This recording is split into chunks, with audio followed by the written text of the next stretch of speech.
The Authors Forum exists to inspire success. We will talk with authors and others in the publishing industry to bring you essentials and advice. Dr. Veronica Esagui is your host for Authors Forum. Welcome to the Authors Forum. I'm your host, Dr. Veronica Esagui, and my guest today is Arthur Harris, the author of The Rainbow at Midnight in Meditations and Devotions for All Seasons. Arthur, welcome to the Authors Forum. Good to be here. Good to see you here, too. You had a long ride from Washington, I understand, 2.5 hours. But it was pleasant. Pleasant? Yes. Great. Well, can you describe what The Rainbow at Midnight is about? Okay. The Rainbow at Midnight is something I came up when I woke up about 2 o'clock in the morning. And it just something, rainbow, midnight, I just couldn't put it all together. It stuck with me, the rainbow at midnight. And what it means is that even in the darkest of nights, the rainbow is symbolic of God's hope and peace and love and joy. And each color of the rainbow can be symbolic of each of those attributes. And so that's where the title came from. During that time, I was pretty ill. I was really ill. A short history, I was a registered nurse at Group Health in Seattle for over 30 years, and I was an ostomy and wound care specialist. And I was in really good health, I thought, and I'm used to being the person who would be providing care. I was the caregiver. And so I've been through this journey where the caregiver now is in need of care. Mm-hmm. And that's really what happened. I started having these symptoms of tingling and numbness in my upper and lower extremities that would not go away even with, I would go to the physician for it, and they prescribed me vitamins, vitamin D3 and B12, but still there was no improvement. So we started digging around, and months later, actually it took about 16 months to get a final diagnosis. Wow. And by that time I was dragging my feet. I could not even stand and have a conversation with anyone without leaning against the wall and everything. And so being a registered nurse, you of course have to be optimal in your especially in your upper extremities there, to administer shots or anything like that. You can't be too shaky. Mm-hmm. No, not when you're giving a needle. Right. And so I ended up actually taking a leave of absence, and they diagnosed me as having POEMS syndrome, which is a subset of multiple myeloma. But and the POEMS is an acronym for certain symptoms, and you don't have to have every symptom to have POEMS, but the most distinguishing one and prevalent one among people with POEMS syndrome is this polyneuropathy that I previously explained, the numbing and tingling in the upper and lower extremities.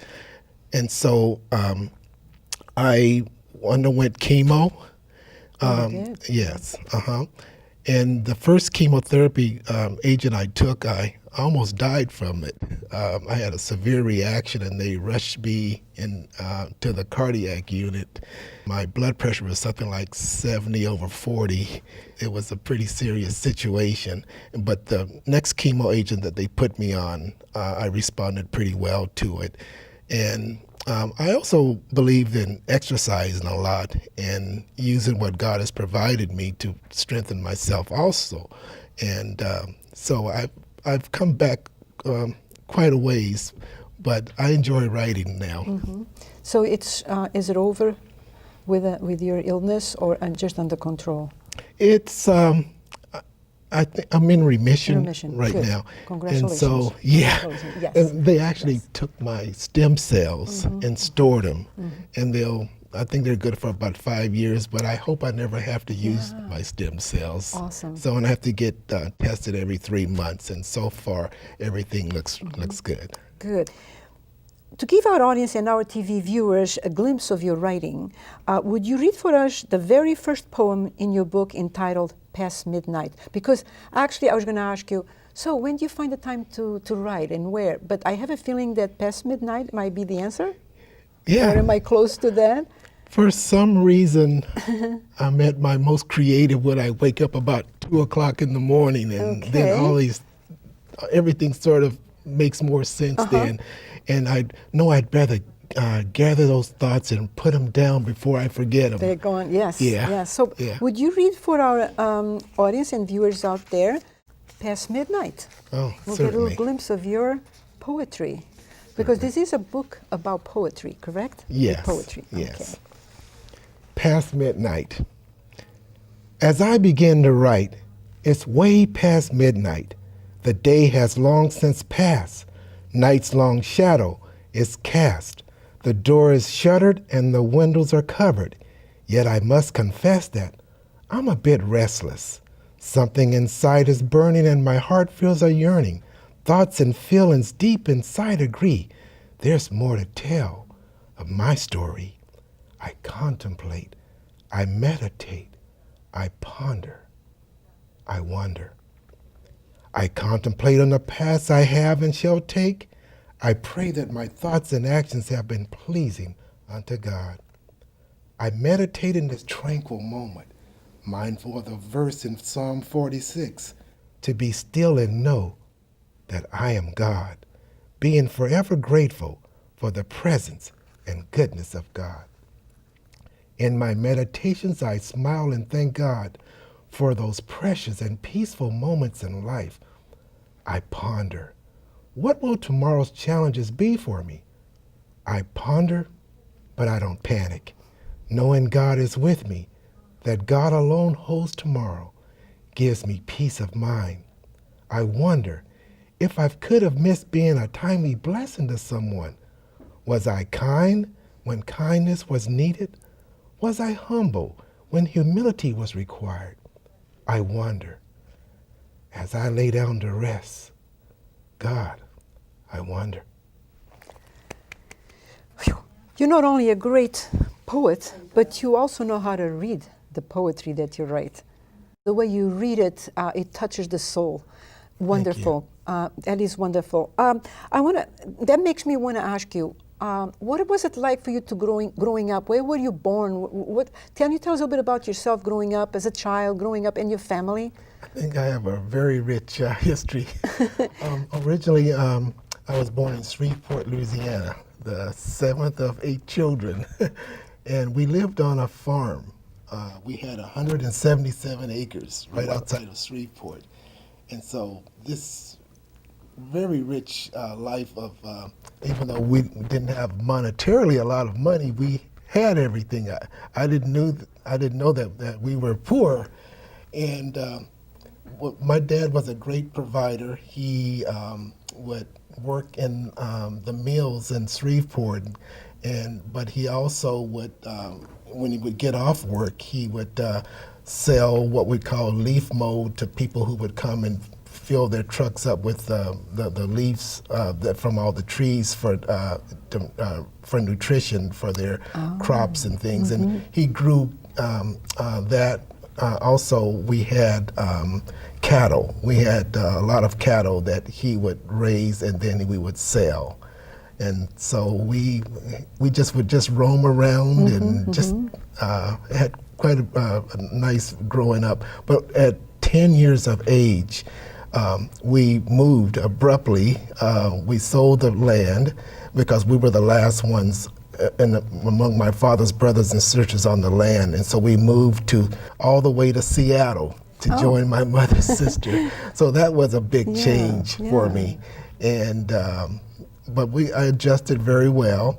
But I've always read. My parents always, even though we didn't have a lot, they made sure that we read. We subscribed to the newspapers, even back in Louisiana. Mm-hmm. They bought us a set of encyclopedias, and that was our world, just looking at the World Book encyclopedias. And so we were always maybe a little bit ahead of the other students in our classes also, because they made sure that we were learning, and we also had a background where my mom and dad were both active in the church, and they made sure we went to church whether we liked it or not. So when did you discover because you are a poet, I mean, a wonderful poet. When did you when did you discover you were a writer? I used to write poems even when I was like 10 years of age. Do you remember your first poem? Yeah, it was about a tree outside that, I can't remember the name of the tree though. Oh, the hollyberry tree. The hollyberry tree. And I remember writing, that was my very first poem I wrote. So you were already involved with nature. Yes. And the earth. Yes. And the beauty of the earth. Yes. Who influenced your writing? There's a variety of writers. I would think even when I was 10 years old, I was reading from Robert Frost. And there was, I read just newspapers and magazines, everything I can get my hand on. I was just an avid reader. And I think the more you read and you're able to digest what you're reading, I think it just enlightens you even more about life, and it just gives you the tools to be able to be creative. Now also, a big influence on me is music. I'm a big jazz fan, and I think jazz is just so beautiful. And also in the era that I grew up in, we had just the music, the lyrics and the music was so incredible. And back then we had the little transistor radios that we would all have. I remember those. Yeah. But we just listen to the music ranging from Curtis Mayfield, Smokey Robinson, in jazz, John Coltrane. Groups like the Beatles, they had beautiful lyrics. So I was a lover of the lyrics and music, and I've written a lot of songs also that I've never published or anything, but I just kept them. Maybe you should start. But I love music, and just a combination of music and writing and just being around other people, and also a lot of the songs in church influenced me. So there's just so many different influences that I just think it just enriches one's life and one's perspective. Absolutely. Who was my dear? Oh, that's what we call my mother, my dear. My dear. Yeah, that was it's a southern term for mother dear. For mother dear. Oh, yeah, okay, because that was beautifully written. It was also in your first book on page 93. Could you read a little bit of that? Okay. And I should give it to you because I am prepared for that. Fresh snap beans. Oh, okay. I just love that. Fresh snap beans. And this was written at the time that my dear wasn't able to cook for us anymore. And for some reason, everyone in the family tended to like my cooking better than everyone else's. Your cooking? Yeah. So, yeah, I love to cook also. And I love they said that my cooking most resembled my dear's cooking. And so I assumed the cooking we're a large family, and the family home, it's a big house, it's a gathering place. And we wouldn't let my dear go to a nursing home or anything. Good for you. Because she had pancreatic cancer. But she was 89, almost 90 when she finally passed away. But the hospice nurse, she was on hospice, and the hospice nurses would occasionally come in. But we took turns, taking shifts, taking care of her. And my role was to do the cooking. And so you learned it from her. It's such an important part of our lives, and especially among people from the South, cooking just means a lot, and they like to have good food. Yes, and the gathering of the family and friends together. And that's why I love Thanksgiving. Yeah, Right? Yes. So this one is called Fresh Snap Beans, and this was just a few months before